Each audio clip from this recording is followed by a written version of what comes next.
नमस्कार, मी श्वेता अंकले. Tarun Bharat news bulletin मध्ये आपल्या सर्वांचे स्वागत. आता पाहूया ठळक घडामोडी.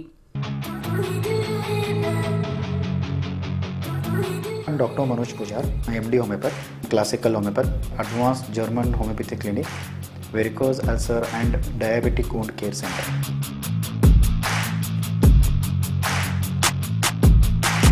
आणि माझं क्लिनिकचा address Kalashri apartment, first floor, Tilakwadi, Khanapur road, Belgaum.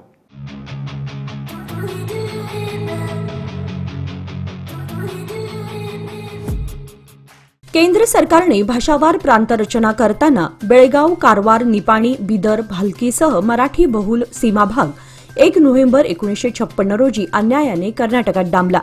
त्याच्या निषेधात शनिवार दिनांक 1 नोव्हेंबरला काळा दिन पाळण्यात येणार आहे. मराठी भाषिकांनी दैनंदिन व्यवहार बंद ठेवून काळा दिन गांभीर्याने पाळावा. सकाळी 9 वाजता संभाजी उद्यान येथून निघणाऱ्या फेरीमध्ये मोठ्या संख्येने सहभागी व्हावे असे आवाहन आज रविवारी आयोजित तालुका महाराष्ट्र एकीकरण समितीने केले आहे. संभाजी उद्यानापासून फेरीला सुरुवात झाल्यानंतर शहराचा मध्यवर्ती भाग आणि शहापूर परिसरात फिरून मराठा मंदिर येथे फेरीची सांगता होणार आहे. त्यानंतर मराठा मंदिरात सभा होईल. फेरीमध्ये सहभागी होण्यासाठी येणाऱ्या कार्यकर्त्यांनी काळे कपडे परिधान करावेत. काळे झेंडे घेऊन फेरीमध्ये सहभागी व्हावे. फेरी शांततेत पार पाडण्यासाठी सहकार्य करावे. तसेच पदाधिकाऱ्यांनी केलेल्या सूचनांचे पालन करावे असे आवाहन तालुका समितीने केले आहे. या बैठकीतून तालुक्याच्या विविध भागातील कार्यकर्त्यांनी फेरीमध्ये मोठ्या संख्येने सहभागी होण्याचा निर्धार केला आहे. परवाना नाकारला तरी फेरी निघणारच असा एकमुखाने ठराव सहमत करण्यात आला. यावेळी माजी आमदार मनोहर किणेकर, RM चौगुले, रामचंद्र मोदगेकर आदी उपस्थित होते. बेळगाव GST विभागाने मेटल स्क्रॅप व्यवसायातील 21 करोड 64 लाख रुपयांच्या कर फसवणुकीचा पर्दाफाश केला आहे. हरिहर व दावणगेरी येथील मरियम स्क्रॅप डीलर्स या कंपनीच्या व्यवहारांची चौकशी करताना 112 कोटी रुपयांच्या बनावट पावत्यांचा शोध लागला. तपासात इनपुट टॅक्स क्रेडिटचा गैरवापर झाल्याचं निदर्शनास आलं. तसेच रिव्हर्स चार्ज मेकॅनिझम अंतर्गत 4 कोटी 50 लाख रुपयांचा कर कमी भरला गेला होता. करदात्याने नोंदणीकृत नसलेल्या पुरवठादारांकडून स्क्रॅपची खरेदी केल्याचंही स्पष्ट झाले आहे. या प्रकरणात कंपनीचा प्रमुख मोहम्मद सकलेन याला अटक करण्यात आली असून त्याला 14 दिवसांची न्यायालयीन कोठडी सुनावण्यात आली आहे. बेळगाव GST विभाग व इंटेलिजन्स महासंचालनालय यांच्या संयुक्त तपासातून ही कारवाई करण्यात आली असून प्रकरणाचा पुढील तपास सुरू आहे. दिवाळीच्या पार्श्वभूमीवर रविवारची सुवर्ण संधी साधत बाजारपेठेमध्ये खरेदीसाठी बेळगावकरांची गर्दी लोटल्याचं चित्र दिसून आलं. शहरातील मध्यवर्ती बाजारासह उपनगरातही रविवारी सकाळपासूनच खरेदीची धूम दिसून आली. शुक्रवारी वसुबारसने दीपोत्सवास प्रारंभ झाला. या पार्श्वभूमीवर विविध आस्थापनांनी जाहीर केलेला बोनस कर्मचाऱ्यांच्या हाती पडल्यानं रविवारी बाजारपेठांमध्ये तुफान गर्दी पाहायला मिळाली. कपडे, आकाशकंदील, गृहसजावटीच्या वस्तू, रांगोळ्या, पूजा साहित्य आदींच्या खरेदीसाठी ग्राहकांनी मोठ्या प्रमाणावर गर्दी केली होती. शहरात रविवार पेठ, गणपत गल्ली, मारुती गल्ली, खडे बाजार, रामदेव गल्ली, समादेवी गल्ली, पांगुळ गल्ली, भातकांडे गल्ली आदी परिसरातील बाजारपेठामध्ये रात्री उशिरापर्यंत गर्दी दिसून आली. खडे बाजार, गणपत गल्ली ते रविवार पेठेमध्ये जत्रेचे स्वरूप आले होते. खरेदीसाठी बच्चे कंपनी, तरुणाई, महिला वर्गामध्ये अधिक उत्साह होता. यंदा GST कपात झाल्यामुळे इतर किमतीमध्येही किमान 10 ते कमाल 50% सूट देण्यात आल्याने खरेदीचा उत्साह दिसून येत आहे. दिवाळी सणाच्या पूर्वसंध्येला येणाऱ्या धनत्रयोदशीच्या मुहूर्तावर बेळगावमध्ये सोने आणि चांदी तसेच वाहने, कपडे व विविध वस्तूंच्या खरेदीने बाजारपेठ फुलून गेली होती. यंदा या विशेष दिवशी कोट्यवधी रुपयांची उलाढाल झाली असून त्यामध्ये सोन्या चांदीच्या खरेदीचा मोठा वाटा आहे.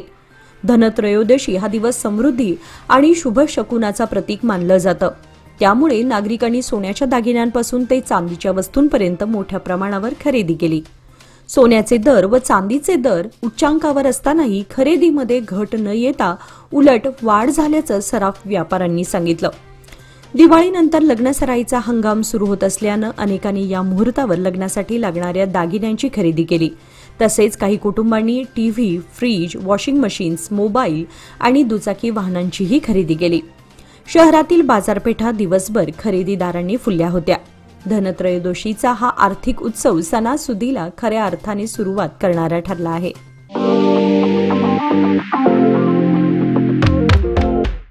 DK हेरेकर ज्वेलर्स सादर करीत आहेत खडेबाजार बेळगावमधील आपल्या सुवर्ण दालनाचा पहिला वर्धापन दिन आणि दसरा दिवाळी निमित्त खास बंपर ऑफर. दिनांक 22 सप्टेंबर ते 15 नोव्हेंबर पर्यंत. सोने चांदी खरेदी करा, मिळवा कुपन्स आणि जिंका नामांकित कंपनीची 2 व्हीलर स्कूटर, 55 इंची, 43 इंची, 32 इंची स्मार्ट टीव्ही, 300 लिटरचा fridge, washing machine, tab, oven, fan, mixer, इस्त्री आणि बरंच काही. बक्षिसांची लकी ड्रॉ सोडत रविवार दिनांक 16 नोव्हेंबर 2025 रोजी. मग वाट कसली पाहताय? आजच भेट द्या DK हेरेकर ज्वेलर्स, श्री विठ्ठल भवन, संयुक्त महाराष्ट्र चौकाजवळ, खडेबाजार बेळगाव. तसेच तेलीपटी गल्ली, शहापूर बेळगाव येथील आमच्या सुवर्ण दालनाला. नियम व अटी लागू. मारिहाळ पोलीस ठाण्याच्या हद्दीमध्ये अवैध दारू विक्री करणाऱ्या इसमावर धाड टाकून मोठ्या प्रमाणावर दारू जप्त करण्यात आली आहे. या प्रकरणात चंद्रशेखर रामू सुनगार वय 53 राहणार कैलासनगर सुळेभावी याला अटक करण्यात आली आहे. बेळगाव बागलकोट रोडवरील कडिगुद्दी गावाजवळ महालक्ष्मी धाब्याजवळील सार्वजनिक ठिकाणी बेकायदेशीरपणे अंमली दारू विक्री केली जात असल्याची माहिती पोलिसांना मिळाल्यानंतर तातडीने कारवाई करत पोलिसांनी छापा टाकला. या कारवाईमध्ये अंदाजे 8,090 रुपये किमतीची विविध प्रकारची दारू जप्त करण्यात आली. आरोपी विरुद्ध मारिहाळ पोलीस ठाण्यामध्ये कर्नाटक अबकारी कायदा 1965 अंतर्गत गुन्हा दाखल करण्यात आला असून त्याच्यावर पुढील चौकशी सुरू आहे. मारिहाळ पोलीस ठाण्याचे अधिकारी व पथकाने ही यशस्वी कारवाई केली असून अवैध दारू विक्रेत्यांविरुद्ध कारवाई सुरूच ठेवणार असल्याचा इशाराही पोलिसांनी दिलाय. बेळगाव शहरामध्ये भटक्या कुत्र्यांमधील रेबीजचा धोका रोखण्यासाठी महापालिका आणि पशुसंगोपन विभागाच्या वतीने अँटी रेबीज लसीकरण मोहीम राबवण्यात येत आहे. ही विशेष मोहीम 31 ऑक्टोबरपर्यंत सुरू राहणार असून दररोज शहरातील वेगवेगळ्या भागामध्ये भटक्या कुत्र्यांना पकडून लसीकरण करण्यात येत आहे. या मोहिमेसाठी मनपाच्या आरोग्य विभागाने पुढाकार घेत पशुसंगोपन विभागाची मदत घेतली आहे. शुक्रवारी वरिष्ठ पशु निरीक्षक राजू संकण्णवर व त्यांच्या पथकाने 23 भटक्या कुत्र्यांना अँटी रेबीज लस टोचली. महानगरपालिकेने नागरिकांना आवाहन केले आहे की भटक्या कुत्र्यांबाबतची माहिती संबंधित विभागाला द्यावी, जेणेकरून लसीकरण प्रभावीपणे पार पाडता येईल. शहरातील शहापूर पोलीस ठाण्याच्या हद्दीमध्ये सार्वजनिक ठिकाणी गांजाचे सेवन करून संशयास्पद वर्तन करणाऱ्या 2 तरुणांना अटक करण्यात आली आहे. ही कारवाई वडगाव येथील विष्णू गल्ली परिसरात करण्यात आली. जिब्रान कुतुबुद्दीन पटेल वय 28 व साहिल सुरेश कीर्तन वय 27 दोघेही राहणार विष्णू गल्ली वडगाव असे आहेत. हे दोघे आरोपी विष्णू गल्ली कॉर्नरजवळ संशयास्पदरित्या वावरत असताना पोलिसांना दिसून आलं. पोलिसांनी त्यांना तात्काळ ताब्यात घेऊन प्राथमिक तपास केला असता त्यांनी गांजाचं सेवन केल्याचं स्पष्ट झालं. या दोघांवर शहापूर पोलीस ठाण्यामध्ये NDPS कायद्याअंतर्गत गुन्हा दाखल करण्यात आला असून या प्रकरणाचा पुढील तपास सुरू आहे. शहरामध्ये अंमली पदार्थांच्या वाढत्या वापराला आळा घालण्यासाठी पोलीस प्रशासन सतर्क असून अशा प्रकारांवर कठोर कारवाई केली जाणार असल्याचं स्पष्ट करण्यात आलं आहे. उत्तर कर्नाटकातील साखर कारखान्यांना ऊस गाळप हंगाम सुरू करण्यास सरकारकडून परवानगी देण्यात आली असून उद्यापासून म्हणजेच सोमवारपासून गळीत हंगामाला अधिकृत सुरुवात होणार आहे. मुख्यमंत्री सिद्धरामय्या यांच्या सूचनेवरून ऊस विकास व साखर मंत्री शिवानंद पाटील यांनी ही माहिती दिली. याआधी सरकारने बेळगाव, विजापूर, बिदर, कलबुर्गी, बागलकोट, गदग, हावेरी, विजयनगर यासारख्या उत्तर कर्नाटकातील जिल्ह्यातील कारखान्यांना 1 नोव्हेंबरपासून गाळप सुरू करण्याचे निर्देश दिले होते. मात्र ऊस आधीच तयार झाला असून उशीर केल्यास ऊसाचा उतारा कमी होण्याची शक्यता असल्याने कारखानदार आणि शेतकरी नेत्यांनी लवकर गाळपास परवानगी मागितली होती. शेतकऱ्यांच्या हिताचा विचार करून सरकारने गाळपाला वेळेआधीच परवानगी दिली असून यंदा दिवाळीच्या पार्श्वभूमीवरच अनेक कारखान्यांमध्ये साखर निर्मितीची प्रक्रिया सुरू होणार आहे. यामुळे शेतकऱ्यांनाही आर्थिक दिलासा मिळण्याची शक्यता आहे. बेळगाव उत्तरचे आमदार आसिफ सेठ यांचा वाढदिवस मोठ्या उत्साहात साजरा करण्यात आला. शहरातील त्यांच्या कार्यालयाच्या आवारात केक कापून वाढदिवस साजरा करण्यात आला. त्यांना शुभेच्छा देण्यासाठी सकाळपासून ते रात्री उशिरापर्यंत उत्तर मतदारसंघातील त्याचप्रमाणे जिल्ह्यातील वेगवेगळ्या भागातून मोठ्या प्रमाणात समर्थकांनी हजेरी लावली होती. या विशेष प्रसंगी नगरसेवक, काँग्रेस पक्षाचे वरिष्ठ नेते, माजी आमदार फिरोज सेठ, समाजसेवक, महापालिका कर्मचारी, स्वच्छता कामगार, ऑटो रिक्षा असोसिएशनचे सदस्य, विविध सामाजिक संघटनांचे प्रतिनिधी, महिला मंडळाच्या कार्यकर्त्या, स्वयंसेवा संघटनांच्या कार्यकर्त्यांनी उपस्थित राहून आमदार सेठ यांच्यावर शुभेच्छांचा वर्षाव केला. कार्यक्रमावेळी फटाक्यांची आतषबाजी आणि जल्लोषाचे वातावरण होते. आमदार सेठ यांनी यावेळी उपस्थित सर्वांचे आभार मानत जनतेची सेवा हेच माझे ध्येय आहे असा संदेश दिला. काँग्रेसचे नेते आमदार आसिफ सेठ यांचा वाढदिवस शहरातील अंजुमन हायस्कूल येथेही साजरा करण्यात आला. शैक्षणिक क्षेत्रातील कर्मचाऱ्यांनी शुभेच्छा देण्यासाठी मोठी गर्दी केली होती. जिल्ह्यासह राज्यातील राजकीय, सामाजिक, सहकार, शैक्षणिक तसेच विविध क्षेत्रातील मान्यवरांनी आमदारांना प्रत्यक्ष भेटून व फोनवरून शुभेच्छा दिल्या. सकाळी 10 पासूनच आमदार सेठ यांच्या अभिष्ट चिंतनासाठी मुस्लिम समाजबांधव व शिक्षकांची रीघ लागली होती. शहरात ठिकठिकाणी आमदार सेठ यांच्या वाढदिवसाचे बॅनर, होर्डिंग्ससह विविध उपक्रम राबवण्यात आले. विकासाचा महामेरू म्हणून आमदार आसिफ सेठ यांनी आपली सर्वसामान्यांमध्ये ओळख निर्माण केली आहे. यावेळी अंजुमन हायस्कूलच्या शिक्षकांच्या वतीने पुष्पहाराने स्वागत करण्यात आले. त्यानंतर केक कापून वाढदिवसाच्या शुभेच्छा देण्यात आल्या. यावेळी मोठ्या प्रमाणात हितचिंतकांची उपस्थिती होती. 3 दशके विश्वासाची, 30 वर्षे लोकमान्याची. सादर आहे लोकमान्य आनंदोत्सव निवेश योजना. 30 महिन्यांच्या ठेवीवर 10.50% व्याज. ज्येष्ठ नागरिकांसाठी 0.5% अधिक माहितीसाठी आमच्या नजीकच्या शाखेला भेट द्या किंवा कॉल करा 180021245050. लोकमान्य, प्रत्येक पावलावर तुमच्या सोबत. फक्त सभासदांकरिता. नियम व अटी लागू. बेळगाव शहरातील जिल्हा रुग्णालय सभागृहात नुकताच मादक पदार्थ विरोधी अभियान आणि व्यसनमुक्ती जनजागृती कार्यक्रम संपन्न झाला. या कार्यक्रमाच्या अध्यक्षस्थानी पोलीस आयुक्त भूषण बोरसे हे होते. कार्यक्रमामध्ये विद्यार्थ्यांना व्यसनमुक्तीचे महत्त्व, त्याचे आरोग्यावर होणारे दुष्परिणाम तसेच महिलांच्या सुरक्षेबाबतचे कायदे आणि अधिकार याची माहिती देण्यात आली. या जनजागृती उपक्रमात वैद्यकीय विद्यार्थी, प्राध्यापक व विविध विभागांचे अधिकारी मोठ्या संख्येने उपस्थित होते.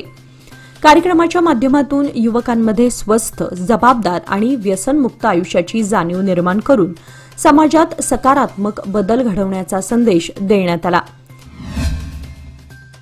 दिवाळी सणानिमित्त प्रवाशांची वाढती गर्दी लक्षात घेता रेल्वे विभागाने बेळगाव हैदराबाद मार्गावर 6 विशेष रेल्वे फेऱ्या जाहीर केल्या आहेत. ऑक्टोबर आणि नोव्हेंबर महिन्यात ही सेवा उपलब्ध राहणार असून हैदराबाद व मंत्रालय देवस्थान येथे जाणाऱ्या प्रवाशांसाठी ही सुविधा लाभदायक ठरणार आहे.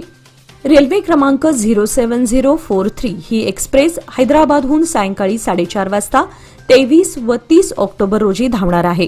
त्यानंतर तारीख 6, 13, 20, 27 नोव्हेंबर रोजी ही गाडी दुसऱ्या दिवशी सकाळी 10:30 वाजता बेळगावला पोहोचणार आहे.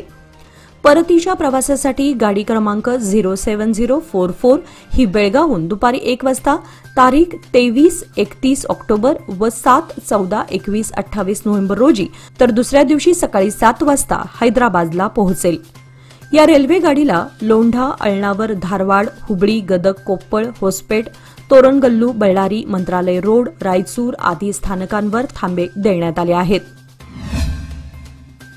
दिवाळी म्हटलं की गोडधोड, रोषणाईसोबतच बालचिमुकल्यांनी साकारलेले गडकिल्ले हे या सणाचं खास आकर्षण असतं. छत्रपती शिवाजी महाराजांच्या शौर्याची आठवण करून देणाऱ्या या किल्ल्यांची तयारी सध्या जोमात सुरू असून विद्यार्थ्यांमध्ये विशेष उत्साह पाहायला मिळत आहे. किल्ला तयार करण्यासाठी लागणाऱ्या माती, दगड, विटा, झाडांच्या फांद्या, रंग, खेळणी सैनिक, मावळे आणि शिवरायांच्या मूर्तींची खरेदी मोठ्या प्रमाणात सुरू आहे. यामुळे शहरातील विविध बाजारपेठांमध्ये स्टॉल्स सजले असून 4 इंचांपासून ते 4 फूट उंचीच्या शिवरायांच्या पूर्णाकृती मूर्तीही उपलब्ध आहेत. बालचिमुकले आणि पालक मिळून गडकोटांची माहिती घेऊन कल्पकतेने किल्ले साकारत आहेत. काही ठिकाणी तर शालेय स्पर्धा व प्रदर्शनाचे आयोजन करून या परंपरेला अधिक प्रेरणा दिली जात आहे. किल्ला बनवण्यामागे केवळ करमणूक नसून इतिहासाची उजळणी आणि देशभक्तीची भावना रुजवण्याचा हेतूही असतो. त्यामुळेच दरवर्षीप्रमाणे यंदाही किल्ला साजरा करत शिवकालीन गडकिल्ल्यांचं महत्त्व बालमनात रुजत आहे. दिवाळीचा उत्सव शिवचरित्राच्या प्रेरणेने भारलेला दिसतोय. राजू सेठ फाउंडेशन यांच्या वतीने आणि आमदार आसिफ सेठ फाउंडेशनच्या सहकार्याने शहरातील इस्लामिया स्कूलमध्ये मोफत नेत्रचिकित्सा आणि आरोग्य तपासणी शिबिराचे आयोजन करण्यात आले होते. या शिबिराचा सुमारे हजारो नागरिकांनी लाभ घेतला. शिबिरामध्ये सामान्य आरोग्य तपासणी, नेत्र तपासणी, वैद्यकीय सल्ला तसेच निरोगी जीवनशैलीविषयी मार्गदर्शन करण्यात आले. याशिवाय डोळ्यांच्या ऑपरेशनसह इतर तज्ज्ञ सेवा देखील मोफत पुरवण्यात आल्या. या शिबिराचे विशेष आकर्षण म्हणजे आमदार आसिफ सेठ यांचा वाढदिवस. त्याच निमित्ताने हे शिबिर आयोजित करण्यात आले होते. आमदार आसिफ सेठ यांनी स्वतः शिबिराला भेट देत नागरिकांशी संवाद साधला व उपस्थित डॉक्टरांना नागरिकांना उत्तम सेवा पुरवण्याच्या सूचना दिल्या. शहरवासियांच्या आरोग्य संवर्धनासाठी उपयुक्त ठरलेला हा उपक्रम सर्वत्र कौतुकास्पद ठरला असून अशा सामाजिक उपक्रमांचे सातत्याने आयोजन होण्याची अपेक्षा व्यक्त करण्यात येत आहे. युवा सेना बेळगावतर्फे आयोजित करण्यात आलेल्या शिवकालीन गडकोटांवरील भव्य किल्ला स्पर्धेचा निकाल नुकताच जाहीर करण्यात आला.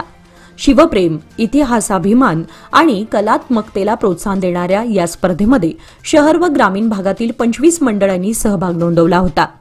17 नोव्हेंबर रोजी होणाऱ्या विशेष कार्यक्रमात विजेत्यांना बक्षिसे प्रदान केली जाणार आहेत. लहान मुलांना छत्रपती शिवाजी महाराजांचा इतिहास आणि किल्ल्यांचं महत्त्व समजावं यासाठी स्पर्धेचं आयोजन करण्यात आलं होतं. या स्पर्धेमध्ये प्रथम क्रमांक स्वराज्य युवक मंडळ भांदुरगल्ली किल्ले लाहोर, द्वितीय क्रमांक शिवनेरी युवक मंडळ रघुनाथपेठ अनुगोळ किल्ले शिवगंगा, तृतीय क्रमांक शाहू युवक मंडळ शाहूनगर किल्ले बैरागदुर्ग, चौथा क्रमांक हट्टीहोळ गल्ली शहापूर किल्ले रतनगड, पाचवा क्रमांक स्वराज्य युवक मंडळ संत ज्ञानेश्वर नगर मजगाव किल्ले पद्मदुर्ग व बालशिवाजी युवक मंडळ नाथपैनगर अनुगोळ किल्ले विजयदुर्ग, हनुमान युवक मंडळ भांदुरगल्ली अनुगोळ किल्ले धारूर या मंडळांना उत्तेजनार्थ पुरस्कार जाहीर करण्यात आले. युवा सेनेच्या या उपक्रमाचं सर्वत्र कौतुक होत आहे. Rabindranath Tagore science and commerce integrated college येथे नुकताच आयोजित करण्यात आलेल्या इयत्ता 10वीच्या विद्यार्थ्यांसाठी जिल्हास्तरीय वार्षिक विज्ञान आणि सांस्कृतिक स्पर्धेमध्ये गजाननराव भातकांडे शाळेच्या विद्यार्थ्यांनी आपल्या उत्कृष्ट कामगिरीने सर्वांचे लक्ष वेधून घेतले.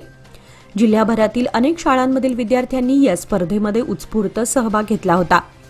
माईम, स्टँडअप कॉमेडी, पाककला, गायन अशा विविध स्पर्धांमध्ये गजाननराव भातकांडे शाळेच्या विद्यार्थ्यांनी यशस्वी कामगिरी केली.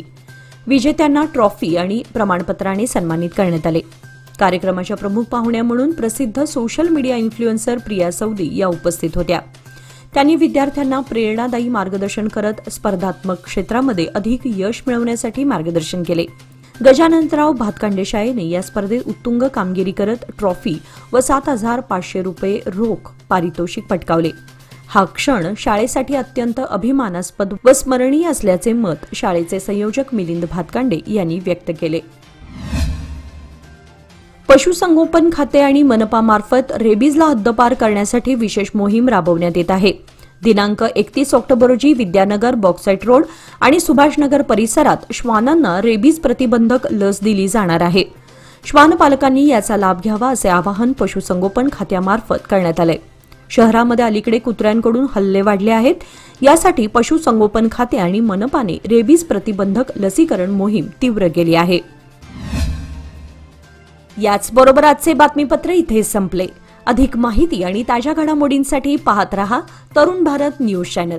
तसेच आमच्या चॅनलला लाईक, शेअर आणि सबस्क्राईब करायला विसरू नका. आणि विश्वासार्ह बातम्यांसाठी दररोज वाचा दैनिक तरुण भारत. धन्यवाद.